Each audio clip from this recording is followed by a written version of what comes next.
mie mi-a plăcut foarte mult că ai acceptat să vii, să te fotografiezi, că la urmă ești un exemplu și de când ai fost în studio la sesiunea foto cu pistrui, mi-a plăcut foarte mult că nu, adică știai că da, ești un pic mai plinuță, dar asta nu te împiedica să te simți super bine în pielea ta. Și astăzi fotografiile super fain.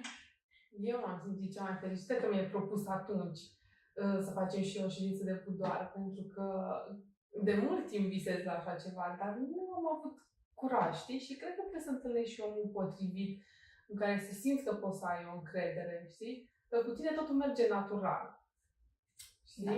Și atunci contează mult conexiunea pe care o ai cu omul respectiv. Da, da. Dacă nu mă simt bine, n-am cum să fiu, știi?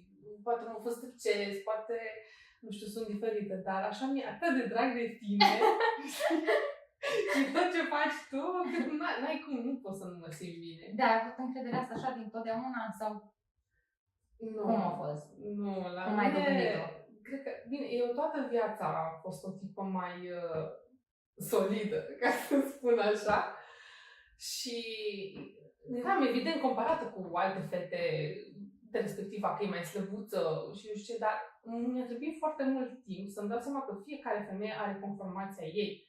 Deci eu n-am cum să fiu ca altcineva care e mai slăbuț, pentru că ea poate are oasele mai mici, este total diferită. Eu având o conformație mai mare, oasele mai grele, automat sunt și par mai plinuță. Dar n-am considerat, am început să nu mai consider un defect acest lucru. Și mă simt bine în pielea mea, exact așa cum sunt, pentru că eu pot să merg pe stradă zâmbind și prefer să merg pe stradă să zâmbesc, pentru că cred că ăsta e atul meu, pentru că zâmbesc și cu fața, și cu ochii, și cu gura, și cu tot. Deci, oricum, mi-s dragi oameni și îmi place să le zâmbesc și lucrurile astea atrag la mine. Nu trebuie să fii neapărat slabă ca să atragi pe cineva. Cine spune chestia asta se înșeală amarnic. Și eu, că sunt plinuță, da?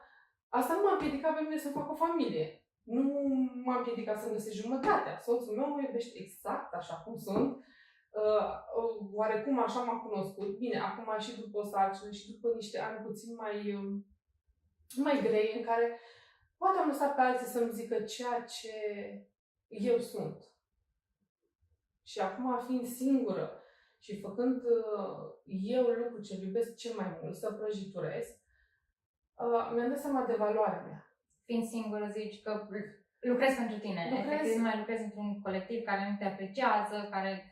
Exact. Dacă nu e bine. Dacă te simți într-un loc în plus, e mai bine să pleci. Cel mai bine e să pleci. Să faci ceea ce tu iubești. Adevărat, este riscant, dar măcar încerci. Și îți aduce fericire. Și îți aduce fericire, îți aduce împlinire. Vezi oamenii fericiți, vezi că tu îi faci oamenii ăia fericiți. Și vii și de fericită. N-ai cum, nu se compară cu nimic pe lumea asta, să vezi că e fericit din ceea ce faci tu. Deci nu există comparație. Tot așa ca tine am cunoscut-o acum ceva timp pe Diana Secară, nu știu dacă ai auzit de ea. Da, vai cât e de faină. Diana Secară, da. Am avut ocazia să lucrez cu ea pentru câteva campanii și tot așa am pozat-o și când trăia în Germania, am fost în Germania și am făcut câteva fotografii, câteva sesiuni foto. Dar ce am apreciat cel mai mult la ea, încrederea de sine. Doamne, nu am cunoscut o persoană până acum, și tu ai multă încredere în tine, dar nimeni nu are atâta încredere în ea ca Diana. Și nu contează, poate să facă orice, poate să poarte orice, se simte bine oricum. Dar contează foarte mult psihicul. Da, deci trebuie și era tot timpul cu zâmbetul pe buze. Da, nu se putea întâmpla nimic rău. Și pot să zic și eu că de un an jumătate sunt genul de persoană, ok, în tot rău e bine. Da. Dacă mi se întâmplă ceva rău, sigur e bine, sunt cu zâmbetul pe buze, gândesc pozitiv și parcă tot în jurul meu, știi, lucrează pentru mine și mă ajută. Da, contează și oamenii ce în jurul tău. Pentru că când ai oameni care sunt negativiști în jurul tău, automat și tu devii așa.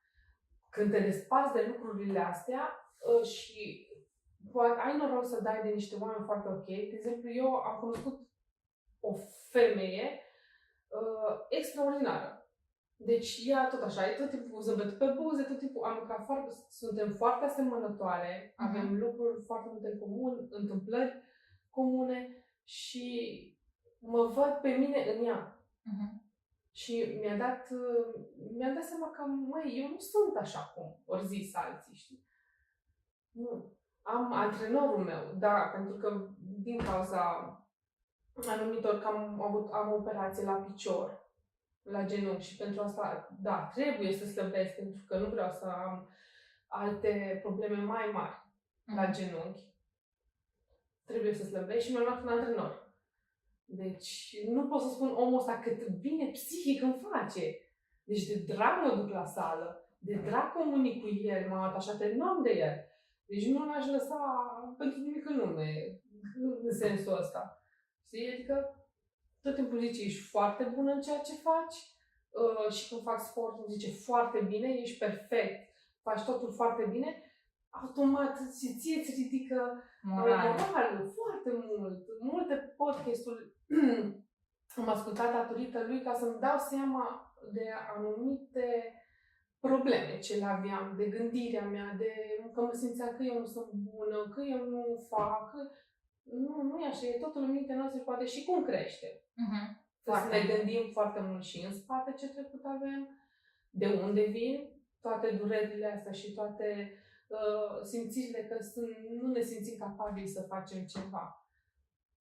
Sau ca părinții ne-au zis, nu știu, nu ești destul de bun să faci aia. Exact, și de acolo, și toate trăirile din copilărie, pentru că și în copilărie, din păcate, copiii sunt mai răuți.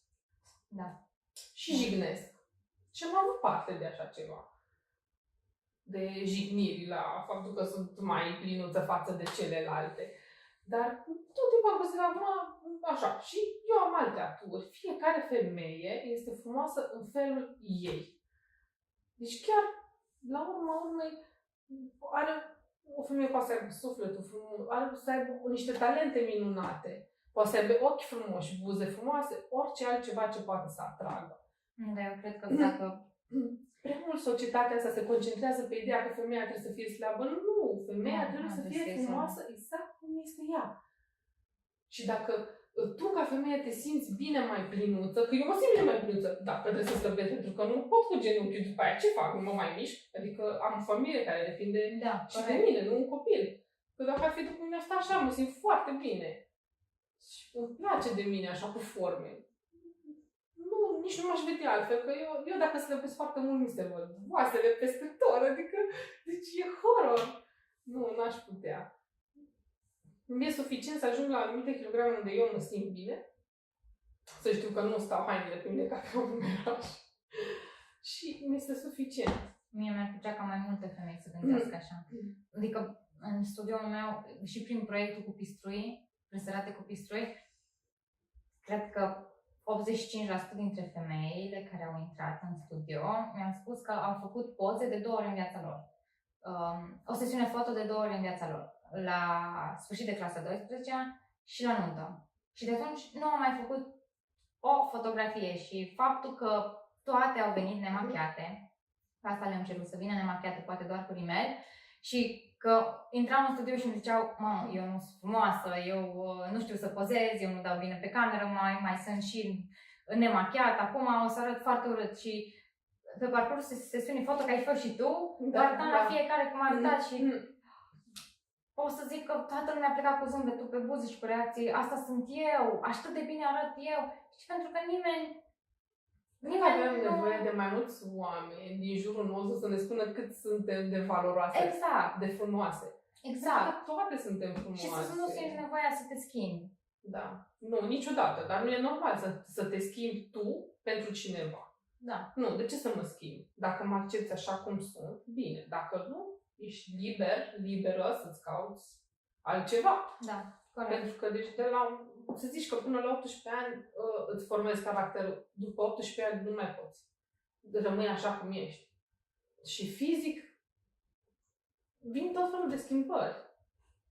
Tot felul de schimbări pentru că femeia nu e neapărat grasă că mănâncă. Da? Sunt femei care mănâncă le place mâncarea și atunci se îngrașă, că și mie îmi place mâncarea. Și mie îmi place mâncarea, dar eu am altă boală care mă ține slab.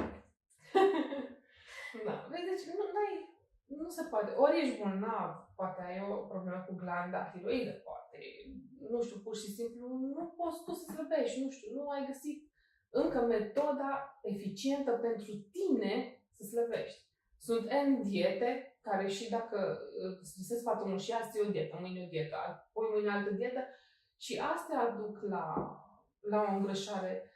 Îți dai organismul peste cap. Da, îți dai organismul peste cap.